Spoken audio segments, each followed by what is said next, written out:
Hello everyone, आज हम देखेंगे क्लास 12 का वेक्टर अलजेब्रा, जिसमें हम आर.एस. अग्रवाल बुक का सॉल्यूशन करेंगे। बट इस लेक्चर में हम आपका इंट्रोडक्शन पार्ट कर रहे हैं, इंट्रो कर रहे हैं, जो कि हमारा लेक्चर नंबर 2 है।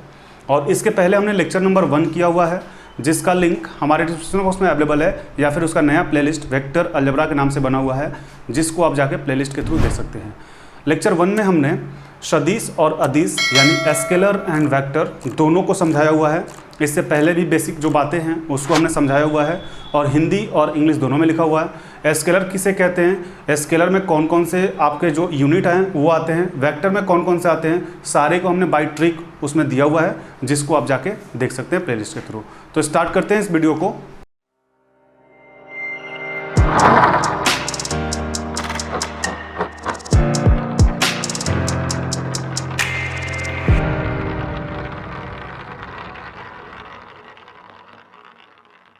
इसमें हम देखेंगे इंट्रोडक्शन का लेक्चर नंबर 2 में वेक्टर, जो कि आपका मेन टॉपिक होगा, वेक्टर अलजेब्रा।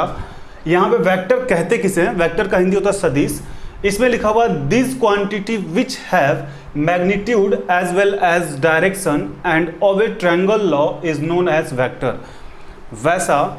वैसा क्वांटिटी जिसमें आपके पास मैग्नीट्यूड और डायरेक्शन दोनों, हमने पहले ही बताया था कि जिसमें मैग्नीट्यूड और डायरेक्शन दोनों हो उसको क्या बोलते हैं, वेक्टर बोलेंगे। और जिसमें केवल मैग्नीट्यूड हो उसको स्केलर यानी अदिश बोलेंगे। बट यहाँ पे हम क्या पढ़ रहे हैं, सदिश वेक्टर, जिसमें मैग्नीट्यूड और डायरेक्शन दोनों हो और उसके साथ साथ वो ट्रायंगल लॉ को फॉलो करता हो। जब वो ट्रायंगल लॉ को फॉलो करेगा तब उसको हम क्या बोलेंगे, नोन एज वेक्टर बोलेंगे। अब यहाँ पे आपके पास एक हेडिंग है, रिप्रेजेंटेशन ऑफ वेक्टर, सदिश का निरूपण। अब इसका हम शो कैसे करते हैं, तो यहाँ पे आप देख सकते हैं एक आपके पास ए और एक बी पॉइंट है। इस पॉइंट में जो फर्स्ट पॉइंट ए है इसको हम लोग बोलते हैं इनिशियल पॉइंट, और एक पॉइंट आपके पास बी है जिसको हम लोग बोलते हैं टर्मिनल पॉइंट या फिर फाइनल पॉइंट। ए को क्या बोलेंगे, इनिशियल पॉइंट, और बी को क्या बोलेंगे, टर्मिनल पॉइंट या final point.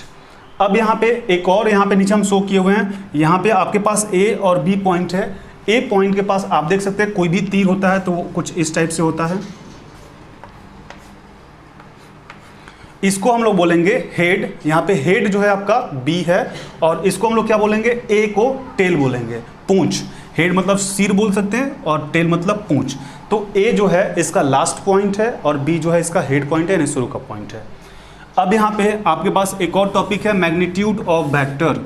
Magnitude of vector को हम ऐसे लिखते हैं, यहाँ पे आपके पास मोड का सिंबल हो जाएगा ए बी, और यहाँ पे वेक्टर का सिंबल ये होता है, या फिर आप चाहें तो इसको ऐसे भी लिख सकते हैं, ए बी, इसको कैप।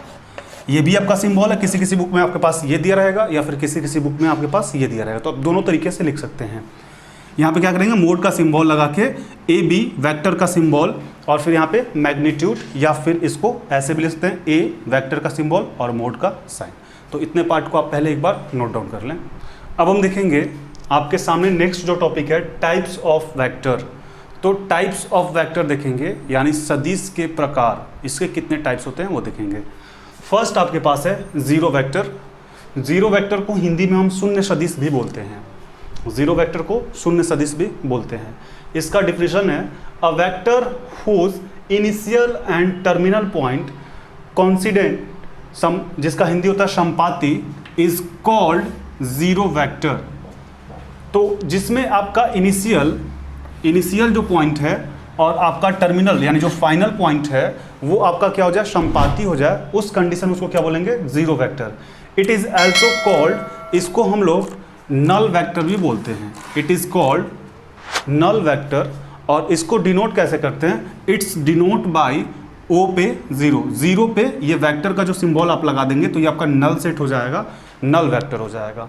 या फिर इसको यहाँ पे और भी हम लिखे हुए हैं, जीरो के ऊपर तीर, या फिर ए ऊपर वेक्टर का सिंबल, या फिर बी, फिर ऐसे तरीके से आप इसको शो कर सकते हैं। नेक्स्ट आपके पास है यूनिट वेक्टर, जिसको हम लोग बोलते हैं हिंदी में इकाई सदिश। यूनिट वेक्टर, इकाई सदिश। A vector whose magnitude is 1 unit. वैसा वेक्टर जिसका मैग्नीट्यूड जब आप फाइंड करेंगे और उसका जो वैल्यू होगा 1 यूनिट होगा, इज कॉल्ड यूनिट वेक्टर। उसको क्या बोलेंगे, यूनिट वेक्टर बोलेंगे। फिर है it is denoted by A cap, इसको हम डिनोट कैसे करेंगे, ए लिख देंगे और वहाँ पे कैप लगा देंगे, इसको कैप बोलते हैं, A cap. The unit vector is the direction of a given vector, A पे वेक्टर का सिंबल यानी तीर वाला रहेगा, तो इसका क्या हो जाएगा, डायरेक्शन हो जाएगा, is denoted by A cap. इसको हम लोग ऐसे भी लिख सकते हैं, A cap equal to A magnitude of A. तो इस तरीके से हम इसको डिनोट कर सकते हैं। अब आप इसको एक बार नोट डाउन कर लें। अब हम देखेंगे 3 नंबर, जिसमें आपके पास है कोनिशियल वेक्टर, जिसको हिंदी में क्या बोलेंगे, समरेखीय सदिश। कोनिशियल वेक्टर, समरेखीय सदिश।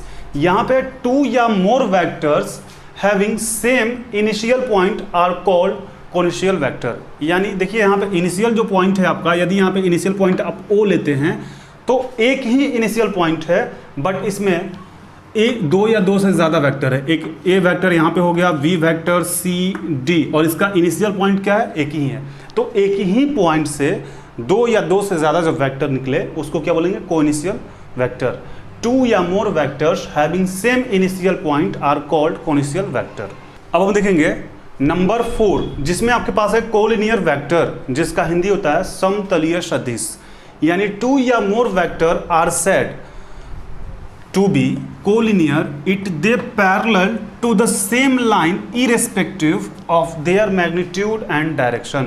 यानी 2 या 2 से ज़्यादा वेक्टर होगा तब उसको कोलिनियर हम कब कहेंगे, जब कोई भी एक प्लेन हो आपके पास और उस प्लेन में 2 या 2 से ज़्यादा 3, 4, 5, यहाँ पे ए वेक्टर हो गया, फिर यहाँ पे ए वेक्टर, सी वेक्टर, या फिर मान लीजिए आपके पास डी वेक्टर हो गया। प्लेन एक ही रहे बट उसके पैरेलल में 2 या 2 से ज़्यादा जब वेक्टर रहें तब उस कंडीशन में उसको क्या बोलेंगे, कोलिनियर वेक्टर यानी समतलीय सदिश।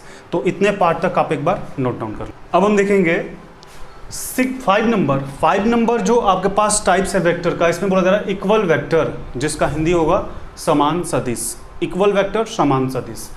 2 वेक्टर, यहाँ पे ए एंड बी 2 वेक्टर है, are said to be equal. 2 vector जब ए और बी है उसको इक्वल वेक्टर कब कहेंगे, if they have the same magnitude and direction regardless of the positions of initial point.